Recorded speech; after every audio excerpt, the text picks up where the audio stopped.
Bismillahirrahmanirrahim. Assalamualaikum warahmatullahi wabarakatuh.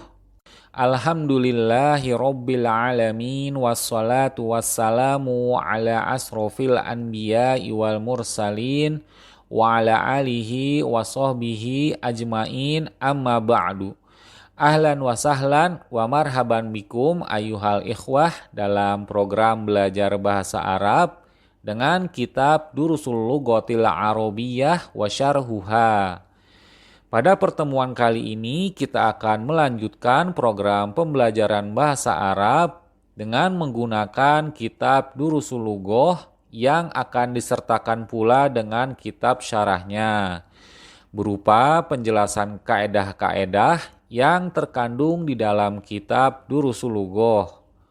Bagi yang ingin memiliki kitab-kitab tersebut, dapat menghubungi nomor kontak atau link pembelian yang telah kami sediakan di deskripsi video di bawah.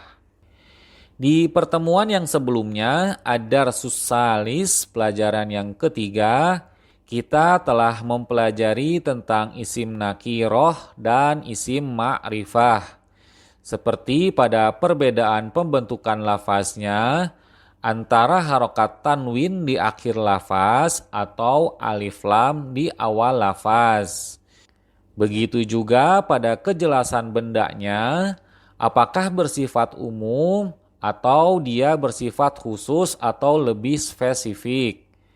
Kemudian kita juga telah mempelajari perbedaan pengucapan alif lam samsiyah dengan alif lam komariyah.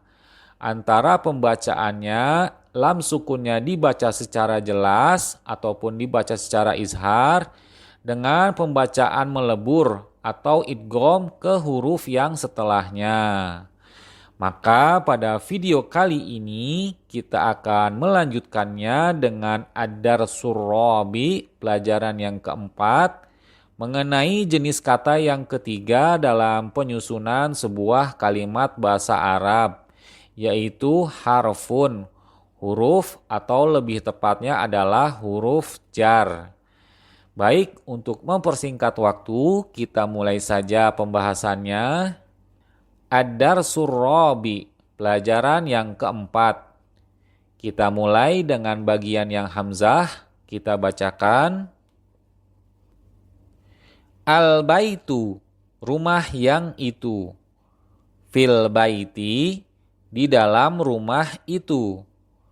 Al-masjidu, masjid yang itu. Fil masjidi, di dalam masjid itu. Al-maktabu, meja yang itu. Alal maktabi, di atas meja itu. As-sariru, ranjang yang itu. Alas sariri, di atas ranjang itu. Dari pelajaran kali ini kita perhatikan isim ma'rifah seperti lafaz al-baitu, al-masjidu, al-maktabu, dan as-sariru. Jika telah dimasuki oleh huruf jar, maka kondisi harokat akhir lafaznya menjadi berubah. Bukan lagi dalam keadaan harokat dhammah, akan tetapi berubah menjadi harokat kasroh. Hal yang demikian tersebut dikarenakan adanya huruf jar yang berada sebelum isim ma'rifah. Sebagaimana yang telah kita pelajari, jenis kata pembentukan kalimat dalam bahasa Arab terdiri dari 3 jenis. Jenis kata yang sebelumnya, yaitu isim, telah kita pelajari terlebih dahulu. Dan di pelajaran kali ini, kita akan mempelajari jenis yang ketiga, yaitu harfun ataupun huruf. Huruf dalam bahasa Arab terdiri dari 2 jenis. Jenis yang pertama adalah huruf mabani. Huruf mabani adalah huruf yang menyusun sebuah kata, atau istilah dalam bahasa Arabnya adalah al-kalimat. Kemudian jenis yang kedua adalah huruf ma'ani. Huruf ma'ani adalah suatu lafal yang memiliki makna namun tidak sempurna jika berdiri sendiri. Contoh dari huruf mabani ini kita kenal dengan sebutan huruf hijaiyah seperti huruf alif, ba, ta, dan seterusnya. Lalu contoh dari huruf ma'ani adalah wa, fi, la, inna, dan min. Dari penjelasan singkat tadi, kita mengetahui bahwa yang sedang kita pelajari sekarang adalah huruf ma'ani. Dan jenis huruf ma'ani yang dimaksud dalam dars ketiga ini yaitu huruf jar. Huruf jar adalah huruf yang menjadikan isim setelahnya dibaca majrur berupa harokat kasroh di akhir lafaznya.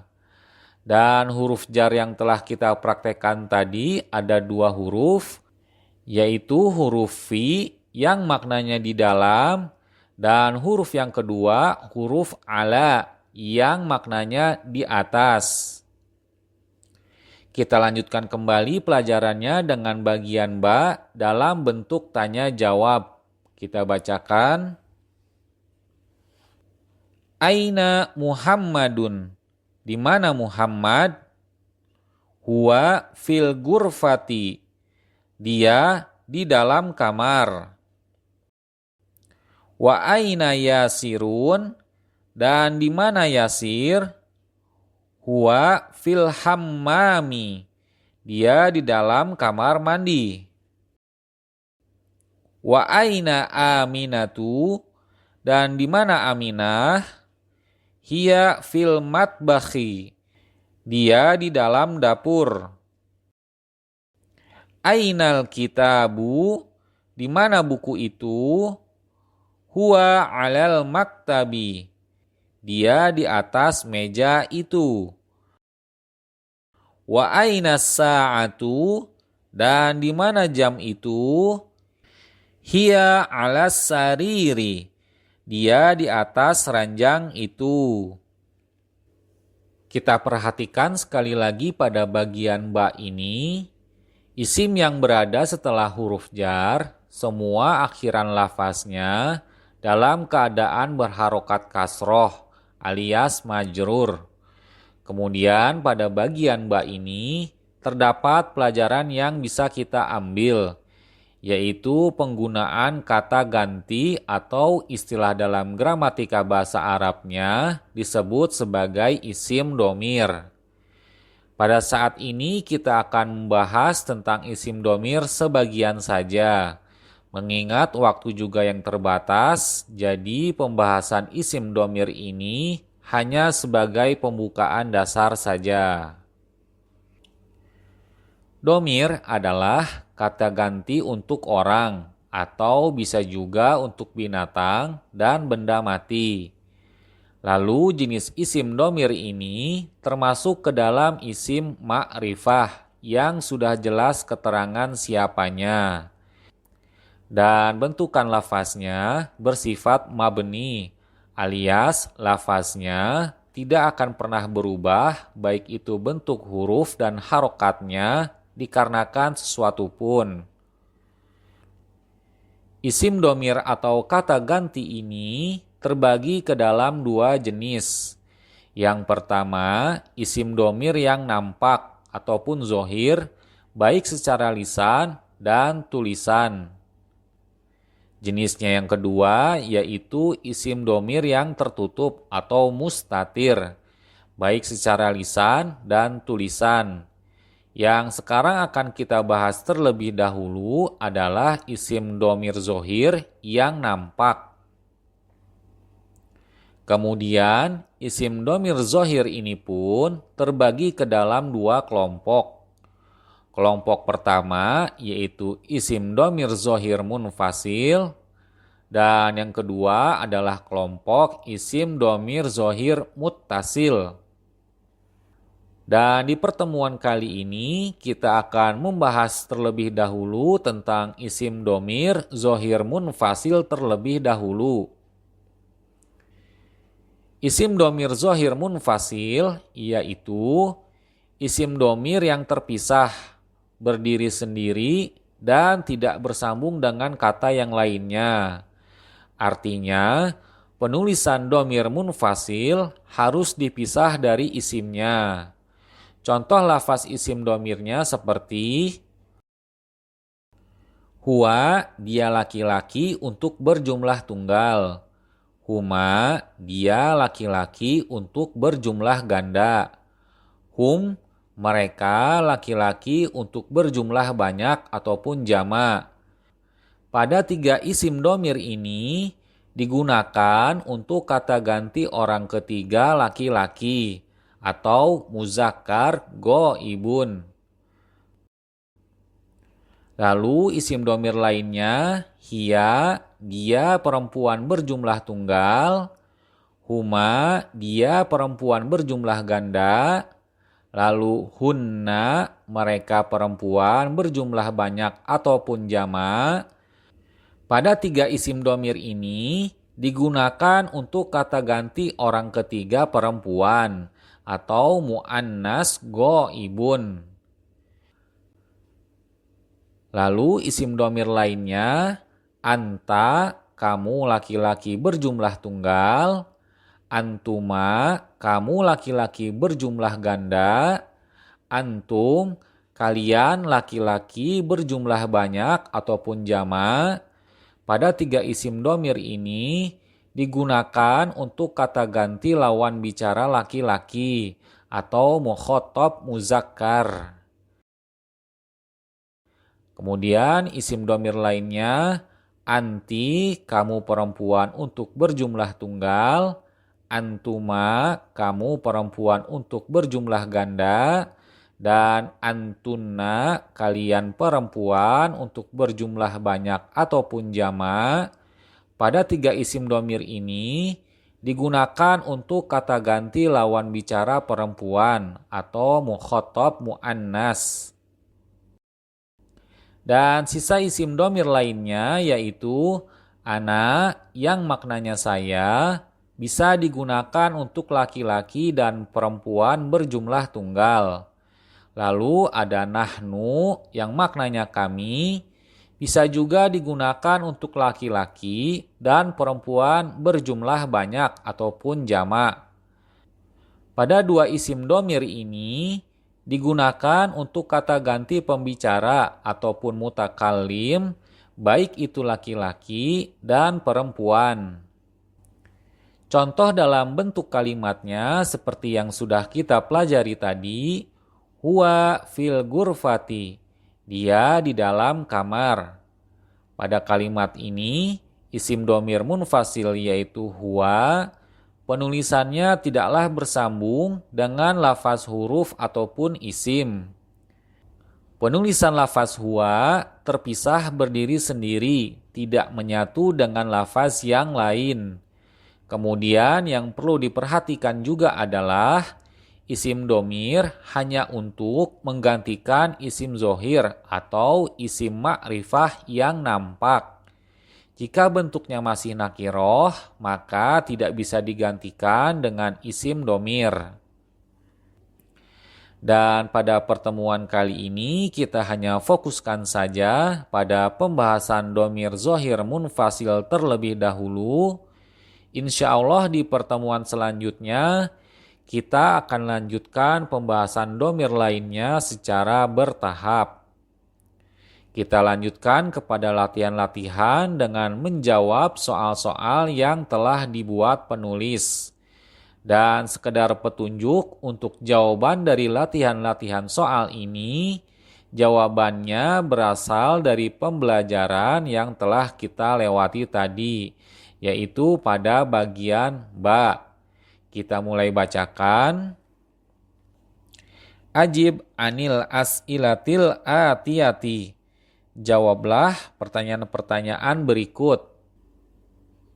Al-awwal yang pertama, ainal kitabu, di mana buku itu? Kita jawab, huwa alal maktabi, dia di atas meja itu. As-sani, soal yang kedua, aina Muhammadun, di manakah Muhammad? Kita jawab, huwa fil ghurfati, dia di dalam kamar. As-salis, soal yang ketiga, aina sa'atu, di mana jam itu? Kita jawab, hiya alas sariri, dia di atas ranjang itu. Ar-rabi, soal yang keempat, aina yasirun, di mana Yasir? Kita jawab, huwa fil hammami, dia di dalam kamar mandi.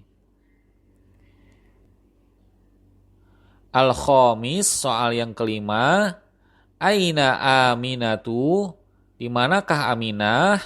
Kita jawab, hiya fil matbakhi, dia di dalam dapur itu. As-sadis, soal yang keenam, Aminatu fil ghurfati, apakah Aminah di dalam kamar itu? Kita jawab, la, hiya fil matbakhi, tidak, dia di dalam dapur itu. As-sabi, soal yang ketujuh, ayasirun fil matbakhi, apakah Yasir di dalam dapur itu? Kita jawab, la, huwa fil hammami, tidak, dia ada di kamar mandi itu. As-samin, soal yang kedelapan, man fil ghurfati, siapakah yang berada di dalam kamar itu? Kita jawab, Muhammadun fil ghurfati, Muhammad berada di dalam kamar itu. At-tasi, soal yang kesembilan, waman fil hammami, dan siapakah yang di dalam kamar mandi itu? Kita jawab, Yasirun fil hammami, Yasir di dalam kamar mandi itu. Al-asir yang ke-10, madza 'alal maktabi, apa yang di atas meja itu? Kita jawab, al-kitabu 'alal maktabi, buku itu di atas meja. Al-hadi asar, soal yang ke-11, madza 'alas sariri, apa yang di atas ranjang itu? Kita jawab, as-sa'atu 'alas sariri, jam itu di atas ranjang. Kita lanjutkan pada latihan bagian yang kedua, yaitu Iqra waktub ma'adopti awakhiril kalimati. Bacalah dan tulislah dengan memberikan harokat di akhir kata-katanya. Al-madrasatu, sekolah itu. Fil madrasati, di sekolah itu. Fil baiti, di rumah itu. Al-baitu, rumah itu. Al-ghurfatu, kamar itu. Al-hammamu, kamar mandi itu. Fil matbakhi, di dapur itu.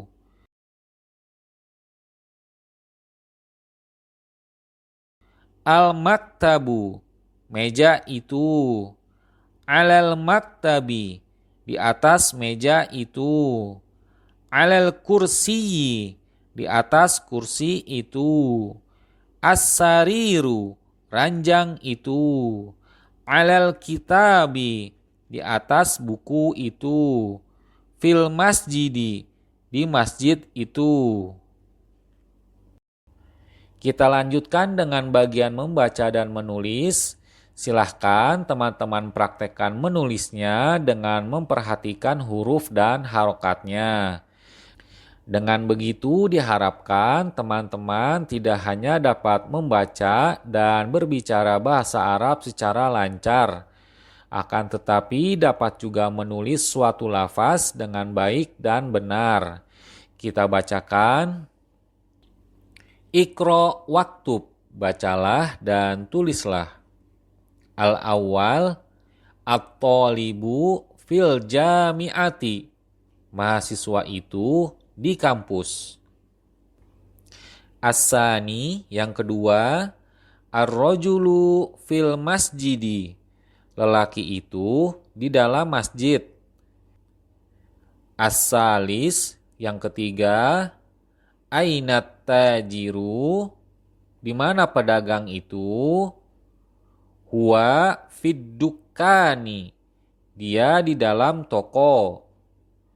Ar-rabi, yang keempat, al-qalamu alal maktabi, pena itu di atas meja. Al-khamis, yang kelima, aina Zainabu, di mana Zainab? Hiya fil ghurfati, dia di dalam kamar. As-sadis, yang keenam, ainal waroku, di mana kertas itu? Huwa alal maktabi, dia di atas meja. As-sabi, yang ketujuh, ainal mudarrisu, di manakah guru itu? Huwa fil fasli, dia di dalam kelas. As-samin, yang kedelapan, aina yasirun, di manakah Yasir? Huwa fil mirhadi, dia di dalam toilet.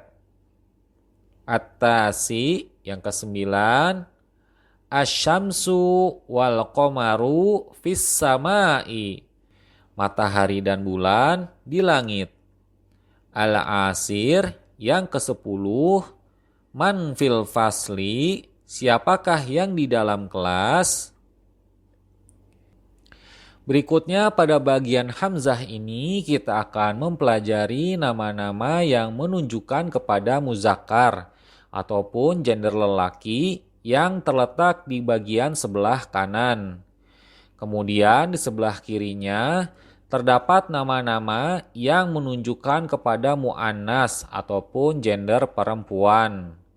Dan alhamdulillah pada episode yang lalu kita telah mempelajari tentang isim muzakkar dan isim muannas beserta dengan ciri-cirinya. Sekarang kita bacakan terlebih dahulu di bagian kanan yang menunjukkan kepada muzakkar. Kemudian setelahnya kita bacakan bagian kiri yang menunjukkan kepada muannas. Kita mulai.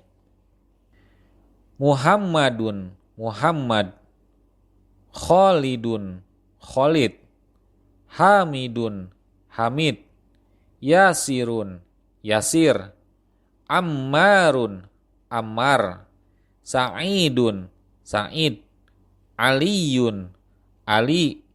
Abbasun, Abbas. Lalu kita berpindah ke bagian sebelah kirinya. Aminatu, Aminah. Zainabu, Zainab. Fatimatu, Fatimah. Maryamu, Maryam. Aisyatu, Aisyah. Khadijatu, Khadijah.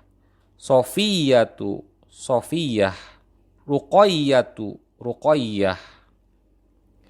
Dari nama-nama yang sudah kita bacakan tadi, jika kita perhatikan pada akhiran lafaz isim muzakkar, semuanya berakhiran tanwin, yaitu dhammatain.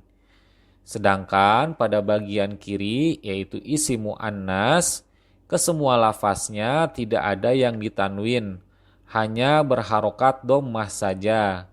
Hal ini dikarenakan nama yang menunjukkan mu'annas lafaz tersebut termasuk ke dalam isim ghair al-munsorif atau al-mamnu minas sorf. Definisi dari isim ghair al-munsorif ataupun al-mamnu' minas sorfi adalah istilah dalam bahasa Arab yang digunakan untuk isim-isim yang tidak boleh bertanwin, baik itu dalam bentuk kasrotain, dommatain, ataupun fathatain, dan tidak pula menerima harokat kasroh jika diawali oleh huruf-huruf jar. Dan jenis isim-isim yang ghair al-munsorif ini sangatlah banyak. Pada kitab Durusul Lughat jilid yang pertama ini, kita mulai mempelajarinya dari isim-isim semua nama perempuan, baik yang diakhiri tak marbutoh ataupun tidak. Kecuali nama perempuan tersebut hanya terdiri dari 3 huruf, ditambah huruf tengahnya disukunkan. Maka akhirannya boleh ditanwinkan, boleh juga tidak. Contohnya seperti nama perempuan Hindun ataupun Misrun. Lalu bagaimana jika nama-nama perempuan yang tadi seperti Aminatu, Fatimatu, ataupun Aisyatu diawali oleh huruf jar yang mengkasrohkan? Maka keadaan akhir lafaz namanya bukanlah di kasroh, melainkan di fathah. Contohnya seperti pada lafaz ala Fatimata. Kita berpindah ke halaman berikutnya yaitu Iqra waktub ma'adopti awakhiril kalimati. Bacalah dan tulislah dengan memberikan harokat di akhir kata-katanya. Kita mulai. Hamidun, Hamid. Zainabu, Zainab. Aminatu, Aminah. Ammarun, Ammar. Sa'idun, Sa'id. Fatimatu, Fatimah. Maryamu, Maryam. Aliyun, Ali. Khalidun, Khalid. Abbasun, Abbas. Aisyatu, Aisyah. Muhammadun, Muhammad. Sofiyatu, Sofiyah. Khadijatu, Khadijah.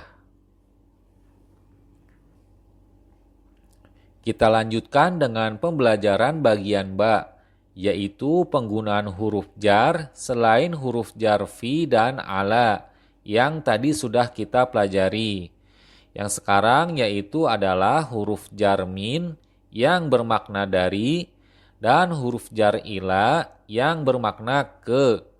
Dan sebagaimana kita ketahui, huruf jar berfungsi mengkasrohkan akhir lafaz isim setelahnya. Kita bacakan. Al-baitu, rumah itu. Minal baiti, dari rumah itu. Al-masjidu, masjid itu. Ilal masjidi, ke masjid itu. Kita lanjutkan pada bagian bawahnya dalam bentuk percakapan dengan bantuan petunjuk gambar di samping kiri. Percakapan antara Al-Mudarrisu, seorang guru, dan Muhammadun, seorang murid bernama Muhammad. Kita mulai. Al-Mudarrisu, min aina anta, dari manakah kamu? Muhammadun, ana minal Yabani, saya dari Jepang.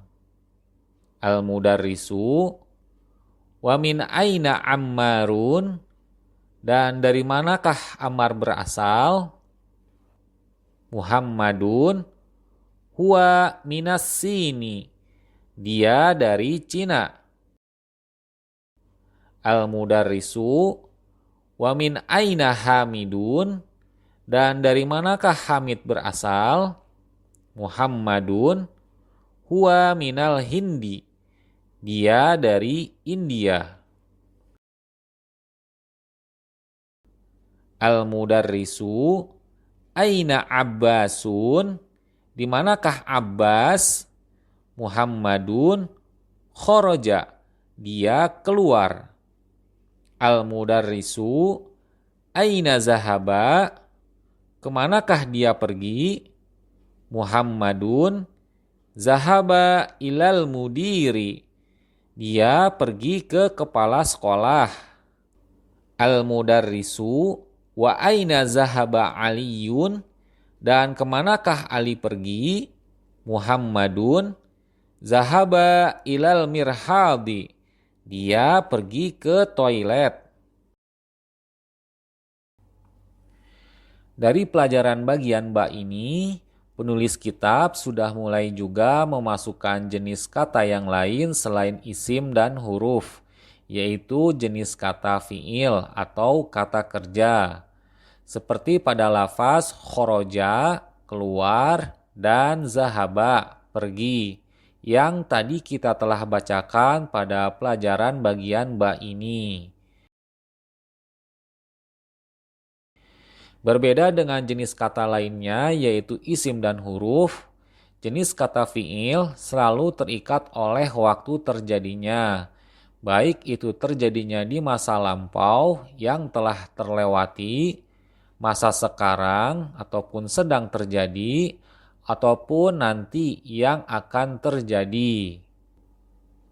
Oleh karena itu, fi'il terbagi ke dalam 3 jenis, yaitu fi'il madi, fi'il mudhari, dan fi'il amr.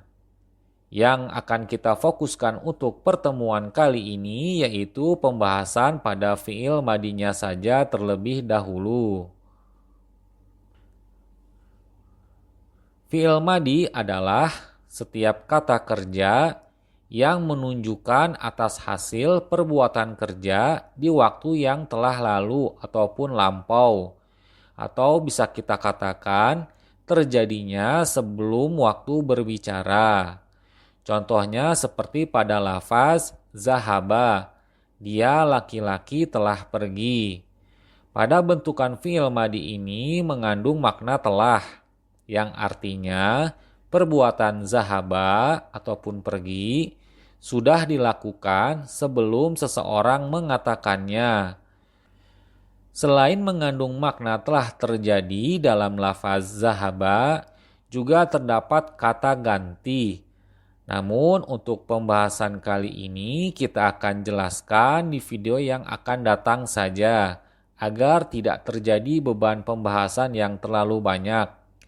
Begitu pula dengan pembahasan 2 jenis fi'il lainnya, juga akan kita bahas secara bertahap nantinya. Pembahasan terakhir tentang fi'il, kita fokuskan saja pada ciri-ciri yang menunjukkan kepada lafaz fi'il. Ciri-ciri tersebut diantaranya, lafaz fi'il biasanya didahului oleh lafaz qad yang bermakna untuk penegasan, sesungguhnya.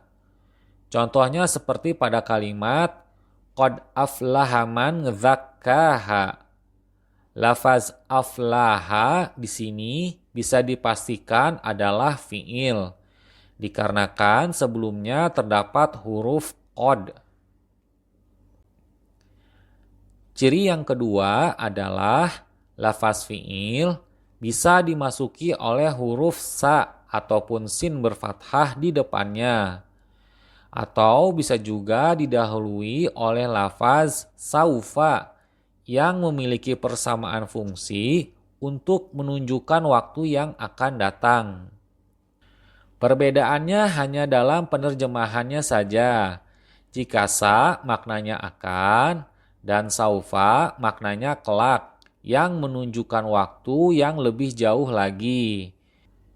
Contoh dari ciri fi'il ini seperti pada kalimat sayaqulus sufaha'u dan saufa yu'tihim ujurahum. Lafaz yaqulu dan yu'ti adalah fi'il karena dimasuki oleh huruf sin berfathah dan diawali oleh saufa. Ciri yang ketiga dari lafaz fi'il adalah lafaz fi'il bisa dimasuki oleh huruf ta ta'nis sakinah ataupun ta sukun di akhiran lafaznya.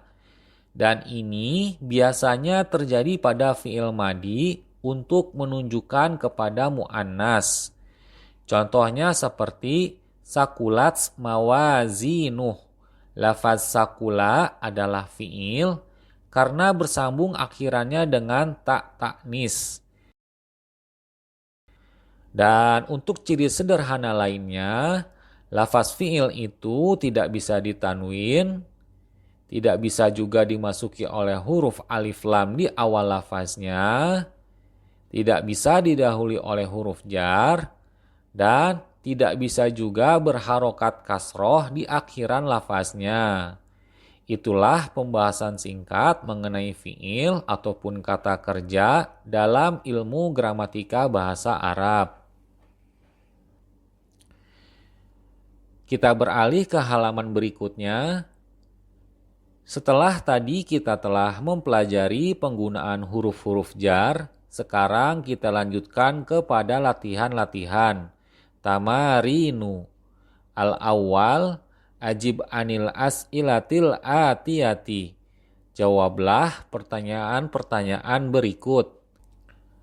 Sebagai petunjuk saja, jawaban dari soal-soal ini tentunya berasal dari materi pelajaran yang sebelumnya.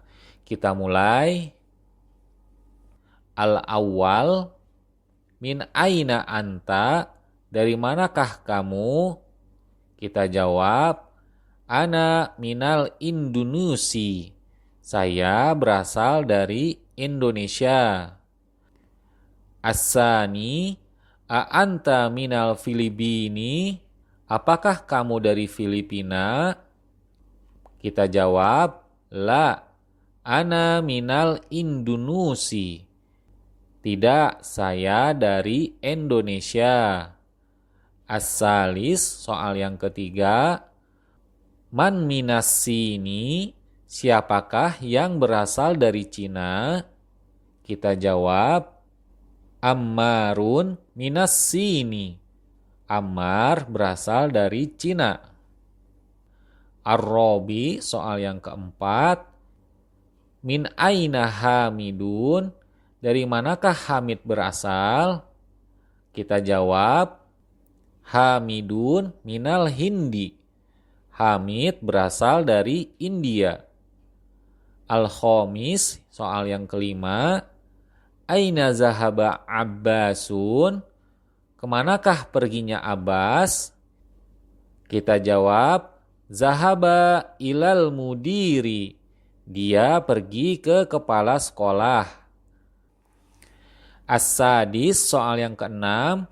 Adzahaba Aliun ilal mudiri. Apakah Ali pergi ke kepala sekolah? Kita jawab, la, zahaba ilal mirhadi. Tidak, dia pergi ke toilet. Kita lanjut ke latihan yang kedua. Ikro waktub ma'adopti awakhiril kalimati. Bacalah dan tulislah dengan memberi harokat di akhir kata-kata. Kita mulai. Al-ghurfatu, kamar itu. Minal ghurfati, dari kamar. Minal hammami, dari kamar mandi. Al-mirhadu, toilet. Ilal mirhadi, ke toilet. Al-yabanu, Jepang. Al-Filipinu, Filipina. Minal Hindi, dari India. Ilasini, ke Cina. Kita lanjut ke latihan yang ketiga. Ikro waktub, baca dan tulislah. Al-awwal, contoh yang pertama. Min aina Fatimatu, dari manakah Fatimah? Jawab, hiya minal Hindi, dia dari India. Contoh yang kedua. Kharajal mudarrisu minal fasli wa zahaba ilal mudiri. Guru itu keluar dari kelas dan dia pergi ke kepala sekolah. As-salis, contoh yang ketiga, zahabat tajiru ilad dukani. Pedagang itu pergi ke toko. Ar-rabi, contoh yang keempat, kharaja hamidun minal gurfati wa zahaba ilal hammami. Hamid keluar dari kamar dan dia pergi ke kamar mandi. Al-khamis, contoh yang kelima, man kharaja minal fasli, siapakah yang keluar dari kelas? As-sadis, contoh yang keenam, kharajat thalibu minal madrasati wa zahaba ilas suki. Murid itu keluar dari sekolah dan dia pergi ke pasar. As-sabi, contoh yang ketujuh, khadijatu minas sini wa khalidun minal yabani.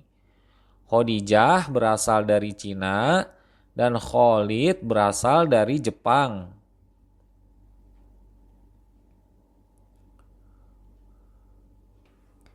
Kita lanjut ke latihan yang keempat. Do' fil farogi fi ma yali harfa jarrin munasiban. Letakkanlah ataupun isilah pada titik-titik berikut huruf jar yang sesuai, yaitu sesuai dengan konteks kalimatnya. Di sini ada 4 huruf jar yang telah kita pelajari. Di antaranya min yang maknanya dari, ila yang maknanya ke, fi yang maknanya di dalam, dan ala yang maknanya di atas. Kita coba jawab. Al-awwal, soal yang pertama. Al-kitabu nuktoh al-maktabi. Buku itu titik-titik meja. Jawaban yang cocok untuk soal ini adalah ala. Maka jawabannya menjadi al-kitabu alal maktabi. Buku itu di atas meja. As-sani, soal yang kedua, at-thalibu nuktoh al-fasli. Siswa itu titik-titik kelas. Jawaban yang cocok untuk soal ini adalah fi. Maka jawabannya menjadi at-thalibu fil fasli. Siswa itu di dalam kelas. As-salis, soal yang ketiga, zahaba hamidun nuktoh al-jami'ati. Hamid pergi titik-titik kampus. Jawaban yang cocok untuk soal ini adalah ila. Maka jawabannya menjadi zahaba hamidun ilal jami'ati. Hamid pergi ke kampus. Ar-rabi, soal yang keempat, kharajal mudiru nuktoh al-madrasati. Kepala sekolah itu keluar titik-titik sekolah. Jawaban yang cocok untuk soal ini adalah min. Maka jawabannya menjadi kharajal mudiru minal madrasati. Kepala sekolah itu keluar dari sekolah. Al-khamis, soal yang kelima, zahaba Muhammadun nuktoh as-sini nuktoh al-yabani. Muhammad pergi titik-titik Cina titik-titik Jepang. Jawaban yang cocok untuk soal ini adalah min dan ila. Maka jawabannya menjadi Zahaba Muhammadun minassini ilal yabani. Muhammad pergi dari Cina ke Jepang. Pada pelajaran yang keempat atau ad-darsul rabi ini, kita telah mendapatkan beberapa kosakata baru yang telah kita bacakan. Dan diharapkan kosakata tersebut juga dihafalkan untuk membantu memahami materi yang selanjutnya. Dan di akhir ad-darsul rabi ini, penulis telah merangkum beberapa kata baru tersebut. Al-kalimatul jadidatu, kata-kata yang baru. Kita mulai. Al-madrasatu, sekolah. Al-faslu, kelas. Al-hammamu, kamar mandi. Al-mirhabu, toilet. Al-matbahu, dapur. Al-ghurfatu, kamar. Al-jami'atu, kampus ataupun universitas. As-suku, pasar. Al-yabanu, Jepang. As-sinu, Cina. Al-hindu, India. Al-filipinu, Filipina. Al-mudiru, kepala sekolah. Zahaba, pergi. Khoroja, keluar. Selain kata-kata yang baru, kita juga sudah mempelajari 4 huruf jar. Walaupun huruf jar ini masih banyak macamnya, namun kita cukupkan dengan 4 huruf saja di pelajaran kali ini. Di antaranya min yang maknanya dari, ila yang maknanya ke, fi yang maknanya di dalam, dan ala yang maknanya di atas.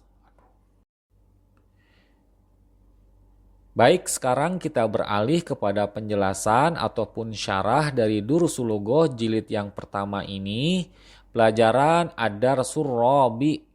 Kita buka buku syarahnya. Ad-darsul rabi, pelajaran yang keempat. Huruful jarri fi, ala, min, ila. Mengenal huruf-huruf jar seperti fi di dalam, ala di atas, min dari, ila ke.